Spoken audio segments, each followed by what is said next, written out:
La paroisse Saint-Camille de Kabondo s'est revêtie de sa plus belle robe. 10 ans après la pose de la première pierre pour les travaux d'agrandissement de cette paroisse de l'archidiocèse de Kisangani, il ne reste que quelques jours pour son inauguration. Actuellement, ce qui reste à faire, ce sont les travaux de finissage, et comme nous indique l'abbé Stéphane Mouindo, curé de la paroisse Saint-Camille de Kabondo. Ce qui reste à faire, en tout cas, ce sont des petites choses, des retouches qui nous restent, préparant ainsi la bénédiction, disons l'inauguration, la bénédiction qui est fixée au mois de juillet. Et nous avons la grosse dette à faire, c'est après la construction, c'est équiper maintenant l'église par des nouveaux bancs qui est dans notre projet de la deuxième année pastorale. Ce qui est comme priorité, c'est les bancs de l'église. Et cette paroisse, qui est une grande paroisse, n'a pas de bâtiments, des salles de réunion, n'a pas de bureaux administratifs. Alors les soucis, c'est dès qu'on a, comme on vient de finir, la deuxième activité, après le banc, ça sera doter la paroisse au moins d'une salle de réunion, salle de fête. Bon, aussi créer à la paroisse quelques unités de production qui peuvent faire de l'autonomie de la paroisse. Ceux qui vont venir après, qui ne vivent pas la même réalité que nous aujourd'hui. C'est ça les soucis. Nous voudrions qu'après nous, que ceux qui vont venir puissent trouver un office que la paroisse déjà dotée de plusieurs unités de production en dehors de cette contribution dominicale, des quêtes de chaque dimanche. Quant aux moyens trouvés pour arriver à ce niveau et les méthodes de perception des moyens, le curé de la paroisse nous donne les éléments de réponse. Un garçon de Kabondo aussi, l'abbé Stéphane, fils de la paroisse Saint-Camille, il habite sur le quartier artisanal ici, donc un fonds spécial, il n'en a pas. L'abbé Stéphane ne compte que sur l'offrande des chrétiens.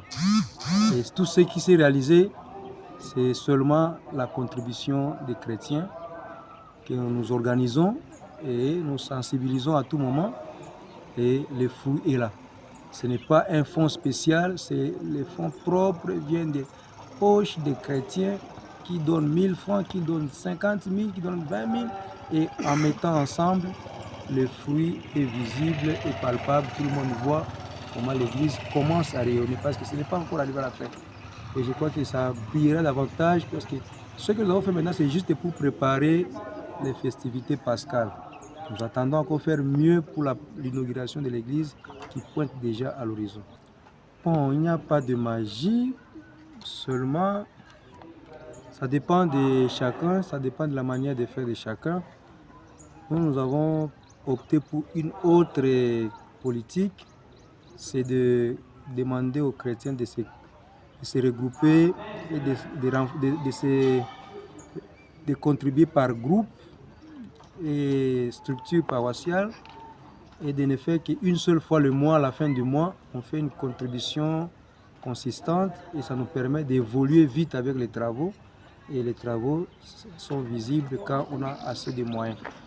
Il a enfin invité les filles et fils de la paroisse Saint-Camille Kabondo à contribuer valablement pour finaliser ces travaux. Que nous pouvons lancer aux fidèles chrétiens d'abord de la paroisse Saint-Camille, qui nous suivent de partout dans le monde, c'est que c'est notre paroisse qui est en train de rayonner.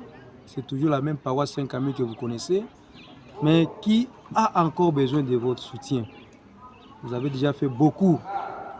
Je profite de ce micro, de cette occasion pour remercier tous ceux-là de loin ou de près qui ont contribué valablement pour que cette église puisse rayonner.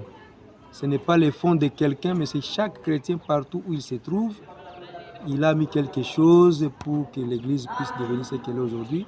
Nous tenons à les remercier sincèrement. Et de manière particulière, nous invitons tous les ressortissants de la paroisse Saint-Camille où ils se trouvent de nous venir en aide. Nous avons tant de projets, mais surtout pour la grande cérémonie qui nous attend le 14 juillet à la fête des 5 amis de l'Hélice. Partout où nous nous trouvons, nous sommes fils de notre paroisse. L'événement heureux comme celui-là, ne vous laissez pas indifférents. Venez nous appuyer pour l'honneur. Il faut signaler que l'abbé Stéphane Mouindo est le 4e curé et le dernier à mettre fin à ces travaux débutés par l'abbé Richard Moukouba.